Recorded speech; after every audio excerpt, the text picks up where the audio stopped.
Ya, bismillahirrahmanirrahim. Rabbi shrah li sadri wa yassir amri wahlul 'uqdatam min lisani yafqahu qawli. Asyhadu an la ilaha illallah wa asyhadu anna Muhammadar Rasulullah.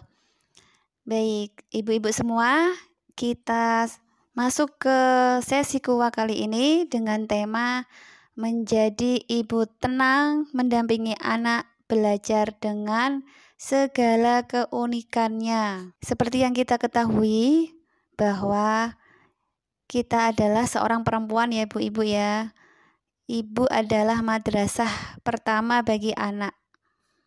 Dan anak adalah amanah yang Allah titipkan kepada orang tua. Amanah yang diberikan kepada Allah langsung. Nah, ketika Allah memberikan amanah kepada orang tua, maka tidak mungkin Allah membiarkan begitu saja. Pasti akan diberi petunjuk, diberi potensi, diberi kemampuan untuk itu. Maka kita pun harus percaya bahwa kita mampu untuk mendidik anak-anak kita. Dan semoga kuliah kali ini menjadi salah satu sarana kita untuk berthalabul ilmi ya, untuk menuntut ilmu, menambah pengetahuan kita, menambah kepahaman kita dari beberapa sudut pandang sebagai orang tua agar lebih tenang dan rileks lagi membimbing anak-anak kita. Nah, baik ya. Dan semoga kuliah kali ini bisa membantu ibu memahami pentingnya mendampingi anak dengan tenang. Itu yang pertama ya, karena ketenangan ini menjadi kunci dalam proses belajar anak-anak itu sendiri. Kemudian, tujuan yang kedua ialah menggali potensi unik anak. Bagaimana kita tahu caranya menggali potensi unik anak sebagai individu yang istimewa. Dan yang ketiga, semoga kuliah ini mampu memberikan panduan praktis untuk merancang pendampingan belajar yang sesuai dengan fitrah dan bakat anak. Nah, mengapa kita harus merasa bahwa hal ini penting? Yang pertama, karena anak adalah amanah yang memiliki keunikannya masing-masing. Setiap anak itu limited edition, terbatas, tidak ada yang sama.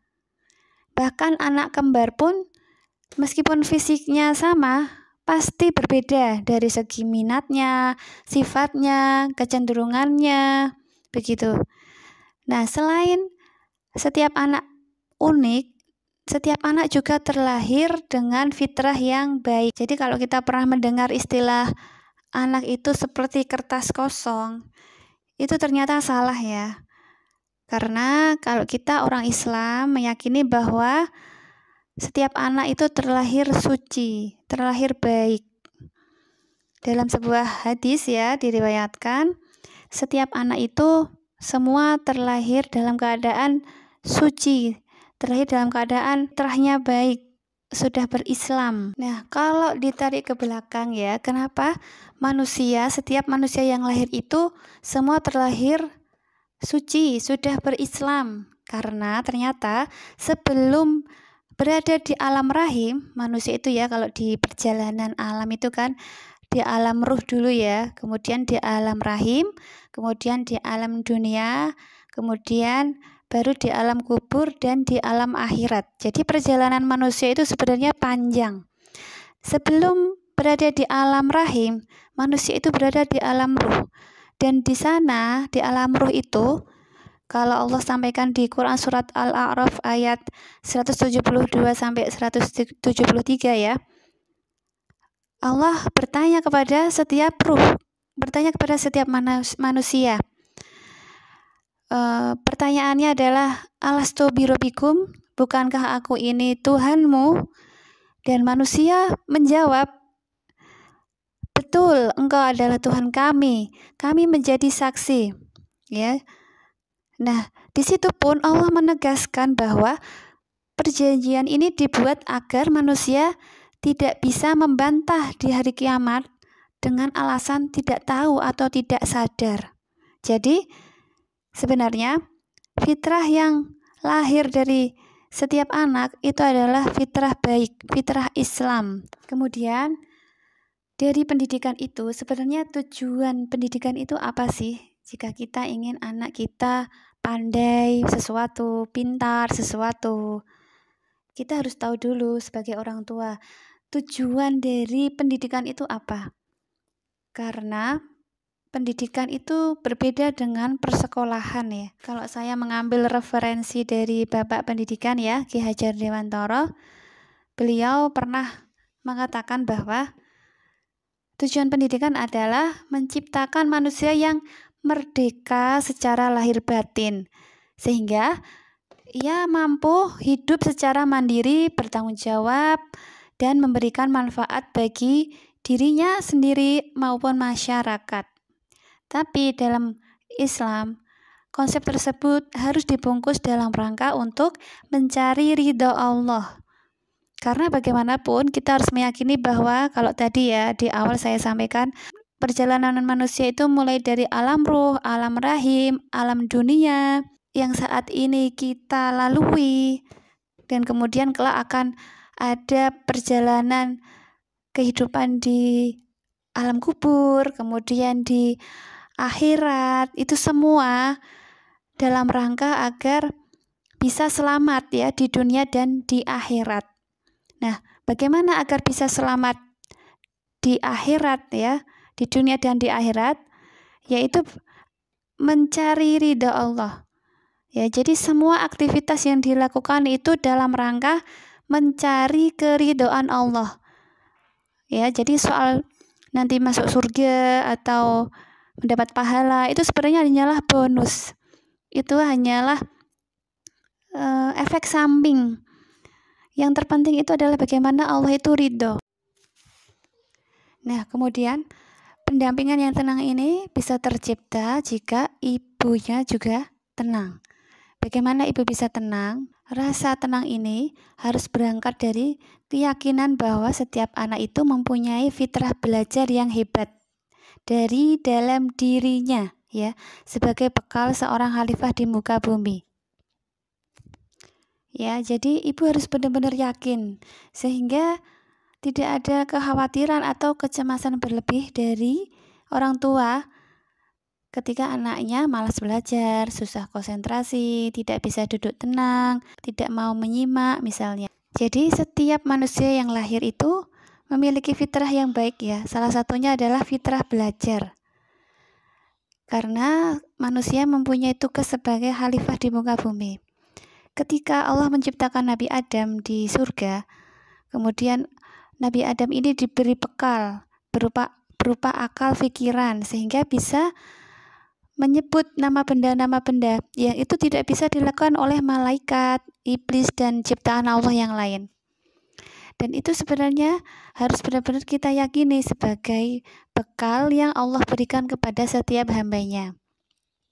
Coba kita simak riset sederhana berikut ini ya.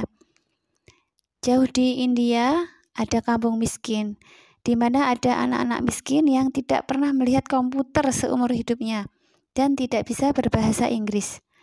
Namun ternyata ya, mereka mampu belajar sendiri cara memakai komputer, lalu kemudian belajar mandiri hanya dengan akses internet. Nah, hasil riset ini ya kemudian dituangkan dalam jurnal pendidikan masa depan yang membuat banyak pakar kaget dan takjub.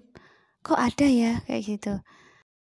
Jadi ceritanya Sugata Mitra melakukan eksperimen ya dengan meletakkan komputer yang mempunyai akses internet dan berbahasa Inggris. Lalu mengizinkan anak-anak kampung miskin itu menggunakannya tanpa diajarkan apapun.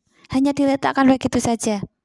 Sekitar 8 jam kemudian, dia menemukan mereka berselancar di internet dan saling mengajari bagaimana caranya. Lalu guru itu berkata, "Mustahil, bagaimana bisa? Karena mereka itu tidak tahu apa-apa." Kemudian mengulangi eksperimen tersebut. Dia pergi jauh 300 mil keluar dari New Delhi ke desa yang betul-betul terpencil, di mana kemungkinan ada insinyur pengembang perangkat lunak itu sangat kecil. Karena tidak ada tempat tinggal, jadi dia meletakkan komputernya begitu saja. Kemudian pergi. Lalu beberapa bulan kembali dan menemukan anak-anak desa telah mampu bermain game di komputer itu. Nah, ketika anak desa itu melihat guru itu, mereka mengatakan, "Kami mau profesor yang lebih cepat dan mouse yang lebih baik." Sambil keheranan ya, guru tersebut bertanya, "Bagaimana mungkin kamu tahu semua ini?" Nah, kemudian anak-anak desa itu mengatakan hal yang sangat menarik. Ya, jadi anak desa itu berkata, "Anda telah memberi kami mesin yang bekerja hanya dalam bahasa Inggris. Jadi kami harus belajar sendiri bahasa Inggris untuk menggunakannya." Nah, untuk pertama kalinya sebagai guru dia mengaku baru mendengar kata belajar sendiri diucapkan secara lugas oleh anak-anak. Subhanallah ya, jadi belajar sendiri ini menjadi salah satu daya dorong. Nah, kemudian di desa terpencil lainnya dilakukan percobaan serupa, namun lebih rumit oleh guru tersebut ya. Disediakan beberapa komputer dengan bahan-bahan bioteknologi replikasi DNA yang telah diunduh di dalam komputer tersebut. Lalu anak-anak ditantang untuk belajar bioteknologi. Ketika anak-anak itu bertanya, "Apa itu bioteknologi?" Guru itu hanya menggelengkan kepala dan meninggalkan mereka. Nah, 2 bulan kemudian, guru itu datang lagi. Ternyata anak-anak desa itu telah menguasai 30% materi bioteknologi. Kemudian, guru tersebut, Sugata Mitra, meminta seorang pemuda berusia 22 tahun yang sama sekali tidak paham biologi, apalagi bioteknologi, untuk menemani anak-anak ini.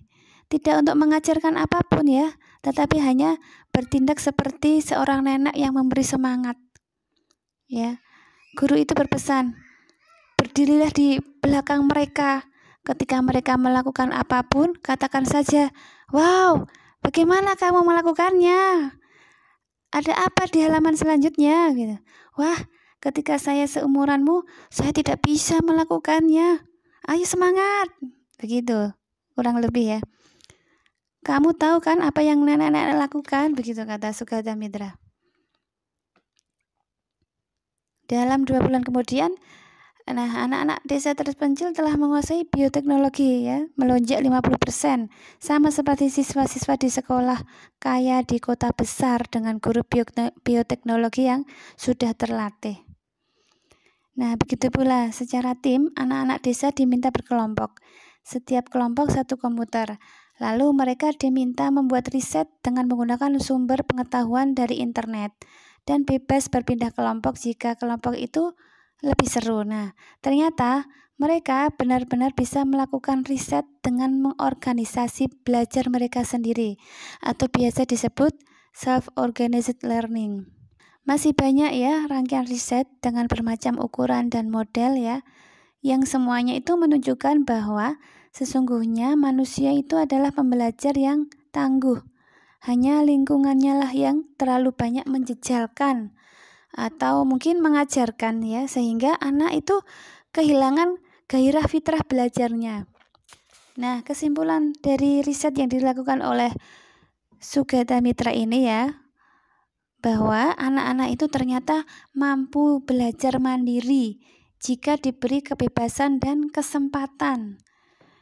Guru atau orang tua ya sebaiknya jangan terlalu banyak mengajar, apalagi banyak menguji atau memberi hukuman. Ya, jadi peran guru dan orang tua itu memberi ide menantang, semangat dan akses kepada sumber pengetahuan. Ya, jadi ketika gairah dan minat belajar anak-anak menyala, maka sesungguhnya pendidikan itu telah berjalan dan anak-anak akan belajar atas kemauan sendiri sepanjang hidupnya. Ya, jadi ketika kita konsisten meyakini potensi fitrah ini ya, tanpa banyak intervensi atau dominasi, seharusnya fitrah belajar dan nalar fitrah lainnya dari anak-anak akan berbunga indah merekah, karena mereka akan belajar dengan bahagia dan bergairah serta relevan dengan dirinya. Dan kita sebagai orang tua harus mengevaluasi diri. Apakah ilmu yang mereka pelajari sesuai dengan kebutuhan mereka? Karena sesungguhnya yang dibutuhkan anak-anak itu bukan diajarkan berbagai macam pengetahuan. Yang mereka butuhkan sesungguhnya adalah dibangkitkan gairah fitrah belajarnya ya, dengan ide menantang ya dan inspirasi hebat serta dorongan semangat, sehingga mereka akan belajar mandiri sepanjang hidupnya menuju peran peradabannya memakmurkan bumi Allah insya Allah. Ya, jadi pendampingan yang tenang ini akan menciptakan suasana belajar yang positif dan efektif. Karena anak-anak merasa mendapatkan lingkungan yang nyaman, lingkungan yang aman, begitu.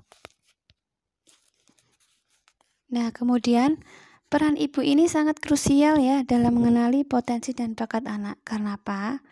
Karena orang terdekat yang paling memahami keseharian, kebiasaan, serta perkembangan anak sejak lahir.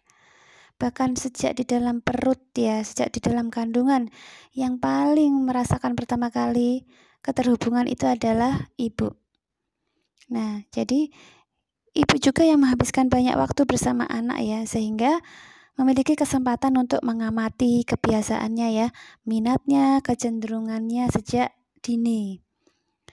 Misalnya, apakah ibu memperhatikan kecenderungan anaknya itu suka menggambar, bercerita, bermain dengan angka. Nah, ini menjadi indikator di awal. Nah, selain itu ya, ibu memiliki ikatan emosional yang sangat erat dengan anak. Ibu mampu mengenali tanda-tanda khusus yang mungkin tidak dilihat oleh orang lain. Nah, selain itu, ibu juga lebih peka terhadap ekspresi emosi anak. Seperti ya kegembiraan atau sedang frustasi, sedang sedih. Dan itu bisa menjadi petunjuk tentang bakatnya, apakah dia cocok di situ atau tidak. Baik, kita masuk ke bagian 1, mengenal potensi unik anak. Terkait dengan konsep potensi unik ini ya, ini artinya bagaimana kita memahami bahwa setiap anak memiliki kumpulan bakat, minat, kemampuan, serta kepribadian yang dimiliki satu sama lain itu berbeda-beda dan secara alamiah akan muncul. Nah, potensi ini sebenarnya adalah kodrat bawaan ya, yang diberikan Allah untuk setiap individu agar bisa dikembangkan dan dimanfaatkan untuk dirinya sendiri ataupun orang lain. Dan ternyata selaras dengan minat dan kebahagiaannya. Artinya, setiap potensi anak ini biasanya muncul dalam bidang yang membuat mereka merasa bersemangat, antusias, dan bahagia saat melakukannya. Nah, mengapa kita orang tua merasa penting untuk mengenali potensi unik setiap anak? Yang pertama itu karena agar kita bisa menghargai keunikan setiap anak. Jadi setiap anak ini memiliki jalan dan keunggulannya sendiri-sendiri. Ya, jadi mengenali potensi ini, kita orang tua dapat mendukung anak-anak kita tanpa membandingkannya. Seperti kita melihat kuda dan penyu begitu ya. Masing-masing punya jalan dan peran hidupnya masing-masing. Mereka akan mampu berlari cepat jika berada di tempat yang terbaik. Kuda akan berlari dengan cepat ketika berada di darat, dan penyu akan berlari dengan cepat ketika berada di air. Keduanya punya kelebihan dan kelemahannya masing-masing ya. Jadi ketika kita mengenali potensi itu, tidak akan membanding-bandingkannya dengan anak orang lain atau dengan yang lain. Kemudian yang kedua, ketika bisa mengenali potensi unik anak ini, orang tua bisa mengembangkannya sehingga anak bisa percaya diri. Ya, jadi ketika potensi unik ini dihargai, anak akan merasa lebih percaya diri karena ia dapat berkontribusi sesuai dengan kemampuannya. Dan yang selanjutnya itu ya, kita bisa mengarahkan pada tujuan hidup. Jadi, potensi unik ini bisa membantu anak menemukan peran yang sesuai dengan dirinya, sehingga lebih mudah menemukan kebahagiaan dan kesuksesan dalam hidup. Misalnya ya, anak yang mudah menangis begitu. Bisa jadi kelak peran hidupnya itu terkait dengan berinteraksi dengan orang lain yang berhubungan dengan perasaan, seperti relawan ya, kemudian psikolog, guru, tenaga medis misalnya. Atau anak yang suka mengatur, jadi terlihat sering mengatur orang lain, kemudian keras kepala. Ya, jadi ketika kelak saat dewasa bisa jadi peran yang cocok untuk dia adalah sebagai pemimpin. Yaitu di antara salah satu contohnya. Nah, kemudian ketika kita bisa mengenali potensi unik ini ya, harapannya anak-anak ini kelak bisa berkontribusi kepada masyarakat sekitar. Jadi potensi ini tidak hanya untuk keberhasilan individu ya, tapi juga untuk memberikan manfaat kepada orang lain di sekitarnya. Nah, kemudian kita juga harus mengenali bahwa setiap anak ini dilahirkan dengan keunikan fitrah dan bakat bawaannya. Artinya, setiap anak itu punya sifatnya yang berbeda-beda, kecenderungannya yang berbeda-beda ya. Misalnya ada anak yang tadi ya mudah menangis, suka mengatur, kemudian mudah untuk mengingat masa lalu misalnya ya, atau mudah untuk membayangkan sesuatu di masa depan begitu. Ini salah satu keunikan yang sebenarnya berasal dari bakat bawaan. Dan uniknya ya, potensi anak ini terkait dengan fitrah bawaan tadi ya, yang mencakup nilai-nilai dasar manusia seperti rasa cinta, kemudian ingin tahu, kreativitas. Jadi tugas orang tua ini sebenarnya adalah menumbuh kembangkan apa yang sudah ada benih-benih pada setiap anak itu. Jadi tidak kemudian menjejalkan ya, tidak kemudian mengajarkan, tapi adalah menumbuh kembangkan apa-apa yang ada pada diri setiap anak, atau yang biasa disebut dengan inside out begitu ya, bukan inside in atau memberi sesuatu begitu.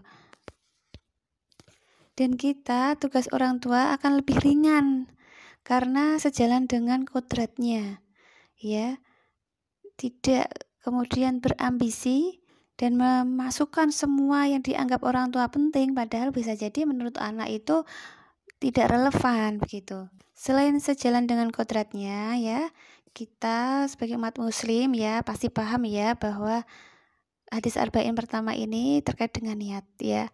Innamal a'malu binniyat begitu. Segala sesuatu tergantung niatnya. Ya, jadi seseorang itu ketika melakukan sesuatu, dia akan lebih mudah ketika dia punya niat. Betul ya? Sepakat ya? Maka tugas kita adalah bagaimana agar membangkitkan niat itu, membangkitkan apa-apa yang ada di dalam itu agar menjadi sesuatu yang punya daya dorong yang lebih. Kenapa begitu ya? Karena yang kita hadapi ya, anak-anak ini ya mempunyai jiwa, mempunyai kecenderungannya masing-masing. Bukan benda mati ya yang bisa sesuka hati orang tua inginkan. Nah, kemudian yang kedua ya, cara menemukan potensi unik anak. Ini ada beberapa ya. Yang pertama itu observasi, yaitu dengan memperhatikan kebiasaannya, minatnya, dan kecenderungannya saat bermain atau beraktivitas. Ya, jadi ketika mereka bermain ya, tugas kita adalah mengamati bagaimana sifatnya. Apakah tadi ya misalnya mudah menangis, apakah mungkin dia suka mengatur, atau dia keras kepala begitu. Nah, jadi setelah kita memperhatikan itu, kemudian catat. Ya, kemudian komunikasi, kita tanyakan pada anak apa yang mereka sukai dan impikan. Jadi ada diskusi dua arah ya. Dan kita tidak menyangka karena pikiran kita sendiri, tapi valid karena sudah dikomunikasikan, ada diskusi dua arah. Nah, selanjutnya eksplorasi ya, berikan anak kesempatan mencoba berbagai aktivitas untuk menemukan minat mereka. Bisa jadi satu aktivitas ini tidak membuat dia antusias ya, tapi ada aktivitas yang lain yang membuat dia lebih senang melakukannya. Yang keempat ini terkait dengan metode ya, yaitu talent mapping. Talent mapping ini fokus pada kekuatan dan siasati keterbatasan. Pendekatan talent mapping ini, asesmennya ini bisa dilakukan ketika anak sudah berumur 15 tahun ke atas. Artinya ketika berumur 0 sampai 15 tahun, metode ini belum bisa diterapkan ya. Orang tua hanya mampu mengamati, mengobservasi kemungkinan-kemungkinan, kecenderungan apakah anak ini lebih dekat pada bakat-bakat tertentu. Tapi ini masih berubah ya karena masih anak-anak. Ya, jadi ketika sudah umur 15 tahun, biasanya kecenderungan bakat seseorang itu sudah tetap. Nah, selanjutnya tanda-tanda anak menemukan potensinya ya, kita harus memahami ini. Yang pertama, anak akan terlihat antusias dan fokus pada aktivitas tertentu. Jadi ketika melakukan aktivitas tersebut, dia akan sangat antusias, bahkan lupa waktu. Saking asyiknya begitu kan. Nah, ini merupakan tanda-tanda yang harus kita catat. Nah, selain itu, dia juga menunjukkan perkembangan pesat dalam bidang yang diminatinya. Jadi selain antusias, dia juga mudah untuk melakukannya. Ya, dan dia merasa senang dan percaya diri saat melakukan kegiatan tersebut. Biasanya kalau di talent mapping kita menggunakan rumus 4E ya. Enjoy, easy, excellent, dan earn. Jadi ketika seseorang melakukan dengan enjoy atau dengan senang ya, dan dia mudah melakukannya, maka dua ini sudah menjadi modal awal.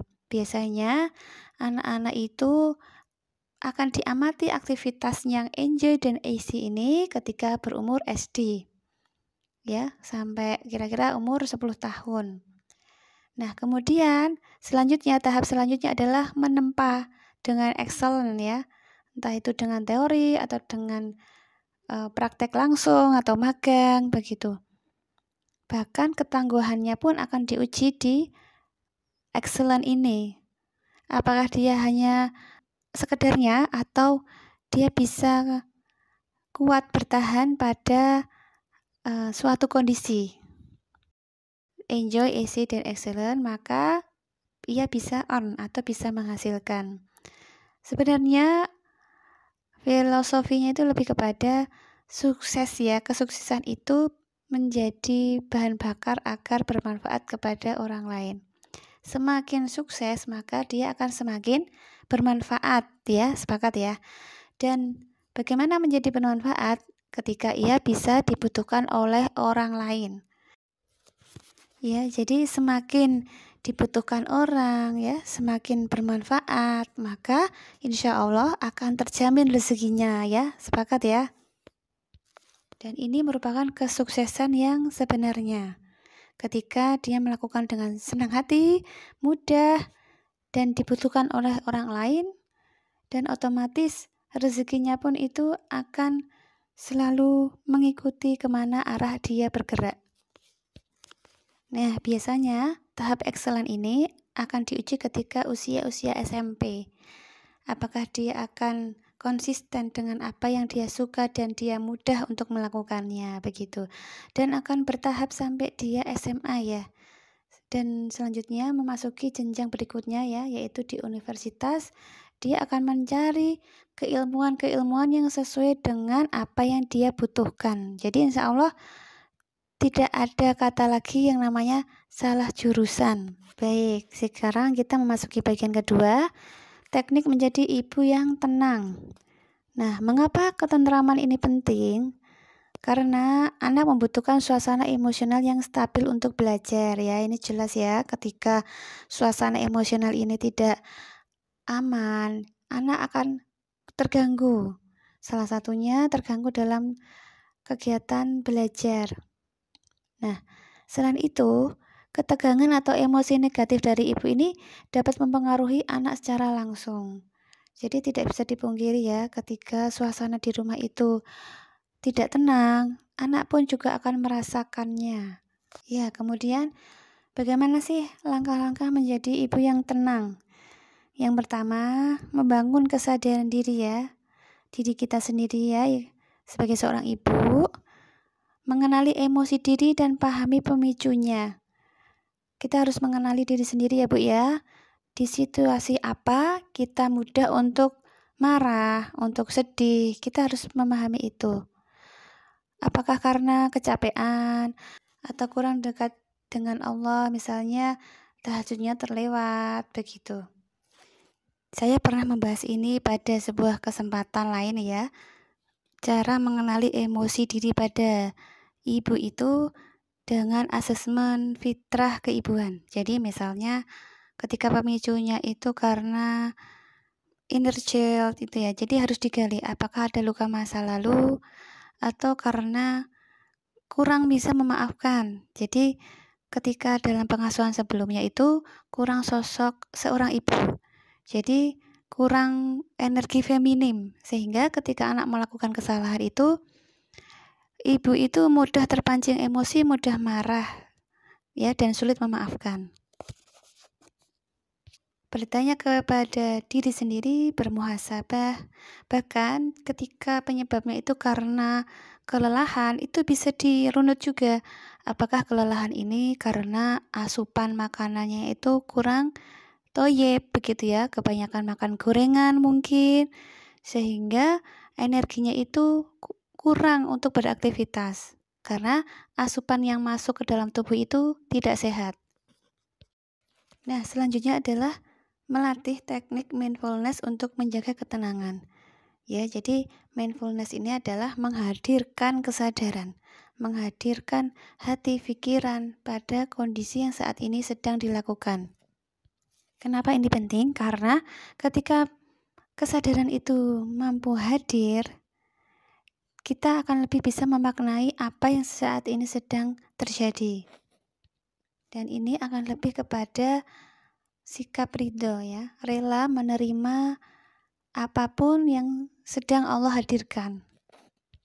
Nah, selain itu, selain membangun kesadaran diri ya, juga kita harus mempunyai manajemen stres ya, kemampuan untuk memanajemen stres itu sendiri. Yang pertama itu luangkan waktu untuk diri sendiri ya, self care ya. Jadi misalnya dengan beribadah, membaca buku, membaca Quran, begitu. Untuk olahraga, untuk merawat tanaman misalnya. Tanyakan ke dalam diri sendiri apa yang membuat kita merasa nyaman melakukannya dan membuat energi kita menjadi penuh. Ya, kemudian berbagi cerita dengan komunitas ibu yang mendukung. Jadi ada saling keterhubungan dengan ibu-ibu yang lain untuk sama-sama mensupport. Nah, selanjutnya, bagaimana menjadi ibu yang tenang adalah menyusun ekspektasi realistis. Ya, jadi kita terima bahwa setiap anak ini memiliki perjalanan belajarnya yang unik dan berbeda-beda. Dan kita sebisa mungkin menghindari untuk membandingkan anak dengan orang lain. Ya, jadi kita lepas semua ekspektasi kita terima semua keadaan apa yang ada pada setiap diri anak itu, kelebihan, kelemahan, kita terima. Ini sebagai salah satu bentuk kita menyayangi anak kita tanpa syarat. Ya, jadi selanjutnya kita berdoa dan bertawakal, berdoa untuk kekuatan dan ketenangan hati. Sholat taubat dan sholat hajat untuk meminta ini kepada Allah. Meminta kekuatan dan ketenangan hati, begitu ya. Dan percayakan hasil usaha ini kepada Allah. Bagaimanapun manusia hanya bisa berusaha ya. Dan Allah akan melihat usaha itu. Soal hasil biarkan Allah yang menentukan. Nah, selanjutnya terkait dengan komunikasi positif ya. Kadang itu memang kita perlu belajar, melatih ya sebagai salah satu keterampilan. Gunakan bahasa yang lembut dan empatik. Di sini maksudnya adalah berempati ya. Kita melihat sudut pandang dari anak itu sendiri. Misalnya saat anak itu marah gitu ya dan melempar mainan. Maka respon kita adalah melihat dari sudut pandang anak dan mengungkapkan itu secara verbal. Misalnya, oh lagi marah ya dek ya. Gitu. Kita tanyakan perasaan itu ya untuk membantu dia mengenali apa yang dia rasakan. Nah, setelah itu kita kemudian fokus pada solusi ya, bukan kesalahan anak. Meskipun kadang bisa jadi orang tua itu secara refleks yang diucapkan itu adalah ungkapan-ungkapan untuk menyudutkan anak.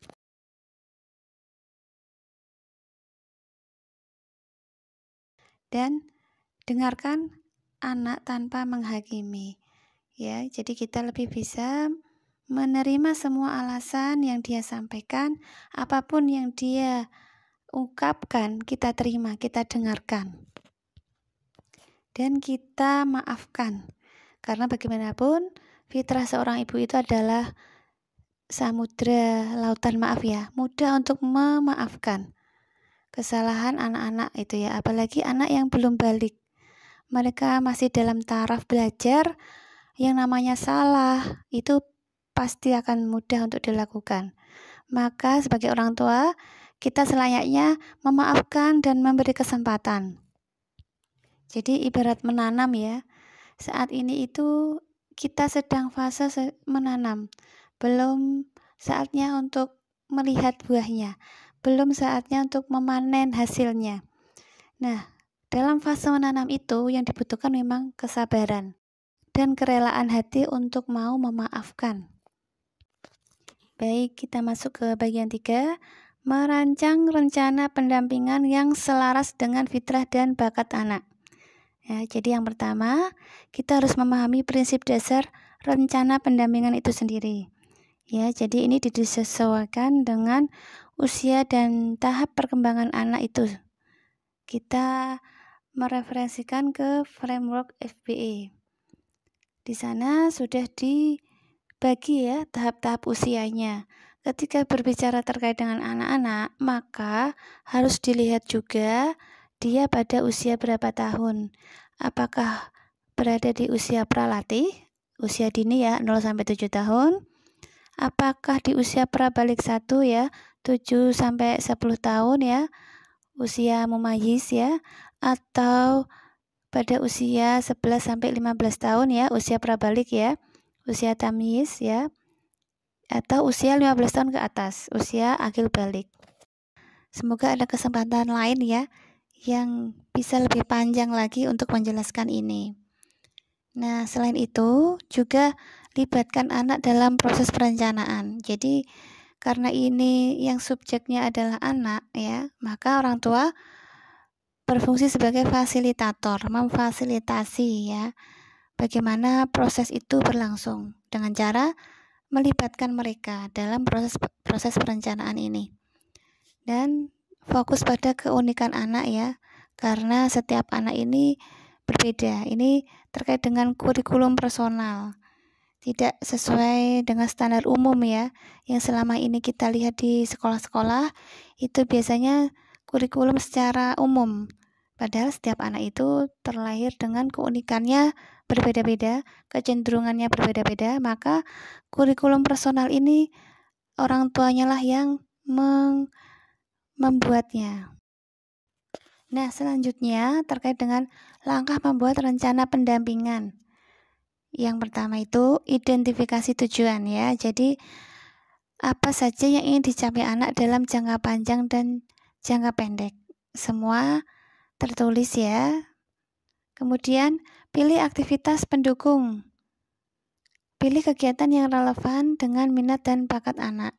Jadi setelah menuliskan capaiannya, kemudian list apa saja kegiatan yang relevan. Selanjutnya, menetapkan jadwal yang fleksibel. Nah, terkait dengan jadwal waktu ini ya, ini tidak membebani anak ataupun ibu. Jadi sebisa mungkin fleksibel dalam pelaksanaannya. Dan terakhir itu evaluasi dan penyesuaian. Tinjau kembali perkembangan anak secara berkala sesuai dengan rencananya ya jika diperlukan. Nah, selain itu juga integrasikan dengan nilai fitrah. Ya, jadi tanamkan nilai-nilai Islam dalam setiap aktivitas. Ketika dia sedang beraktivitas menanam misalnya ya, maka kaitkan hal tersebut dengan bagaimana Allah bisa menumbuhkan tanaman itu. Ketika dia sedang memelihara hewan misalnya, maka integrasikan juga terkait dengan penciptaan Allah begitu. Dan ajarkan anak bersyukur atas bakat yang dimiliki dan memanfaatkannya untuk kebaikan. Ya, jadi fokus pada cahaya bukan pada gelapnya.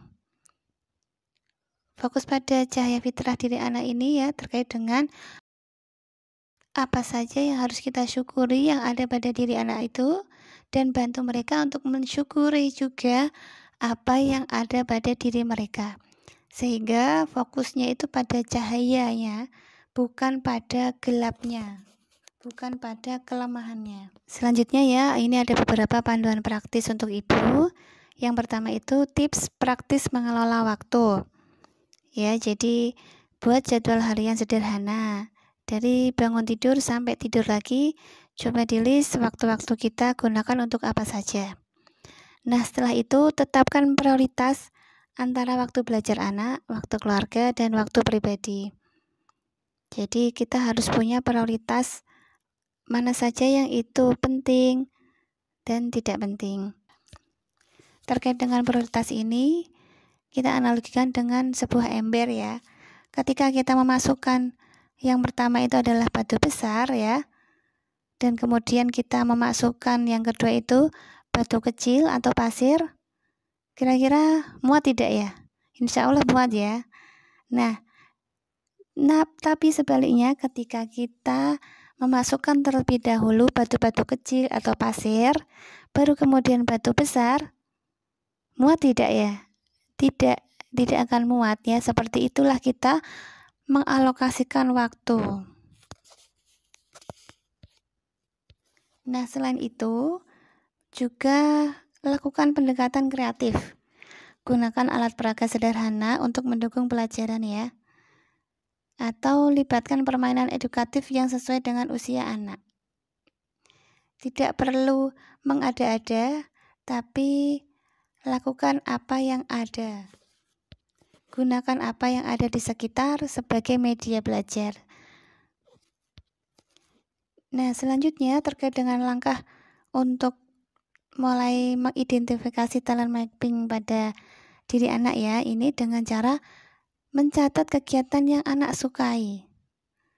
Ya, jadi apa saja kegiatan yang dia sukai, juga sifatnya terkait dengan sifat bawaannya, apa saja yang menonjol.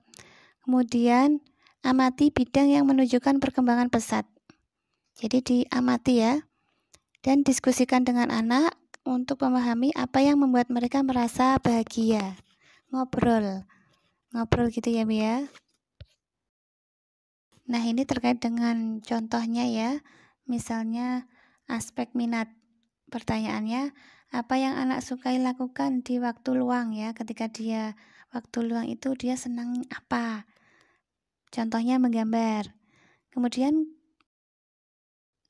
aspek kekuatan. Apa yang anak lakukan dengan baik tanpa banyak usaha? Yang itu refleks secara alamiah muncul ya, misalnya bercerita. Ya, kemudian aspek respon positif. Pertanyaannya, apa aktivitas yang mendapat pujian dari orang lain? Yang mendapat pengakuan dari orang lain? Mendapat apresiasi? Misalnya, membantu teman menyusun puzzle. Ya, kemudian aspek keunikan. Apa hal berbeda yang hanya dimiliki oleh anak ini? Misalnya dia senang menggambar, dia bisa berimajinasi dengan apa yang dia gambar. Nah, ini perlu dipetakan ya. Ya, jadi kesimpulannya, kunci sukses pendampingan itu yang pertama adalah ketika ibu tenang ya, konsisten dan peka terhadap kebutuhan anak. Ya, karena setiap anak itu terlahir unik dan hanya cocok untuk orang tuanya. Satu anak itu bisa jadi tidak cocok dengan orang tua lain. Karena Allah sudah mendesain ya, anak ini hanya untuk orang tua ini ya gitu. Jadi harus tenang, yakin ya. Kemudian berkolaborasi dengan anak dalam merancang perjalanan belajarnya. Karena bagaimanapun anak adalah subjeknya. Dan percaya bahwa setiap anak memiliki potensi luar biasa yang menunggu untuk dikembangkan. Ya, jadi kesuksesan sejati adalah ketika seorang hidup sesuai dengan fitrahnya, menjalani hidup yang Allah amanahkan. Itu adalah kesuksesan yang sejati ya. Dan kita fokus pada kelebihannya, siasati kelemahan. Tinggikan gunung, jangan ratakan lembah. Semoga Allah menguatkan hati kita untuk selalu bersabar dalam mendidik mereka ya. Dan jadikanlah setiap langkah kami dalam mendampingi anak-anak ini sebagai amal saleh yang Engkau. Terima kasih. Mohon maaf apabila ada salah-salah kata. Wassalamualaikum warahmatullahi wabarakatuh.